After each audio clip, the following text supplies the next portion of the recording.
এসেছি সালোক সংশ্লেষ অর্থাৎ ফটোসিনথেসিস চ্যাপ্টারের এমসিকিউ এর একদম শেষ পার্টে।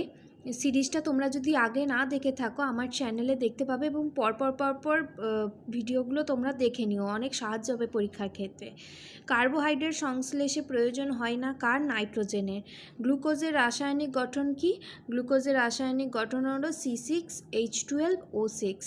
ব্যাকটেরিয়া সালোক সংশ্লেষে হাইড্রোজেন দাতা কে? হাইড্রোজেন দাতা হলো H2S অর্থাৎ হাইড্রোজেন সালফাইড। নিম্নলিখিত কোনটির ক্ষেত্রে সালোক সংশ্লেষে অক্সিজেন নির্গত হয়? অক্সিজেন নির্গত হয় সালোক সংশ্লেষকারী ব্যাকটেরিয়ার ক্ষেত্রে।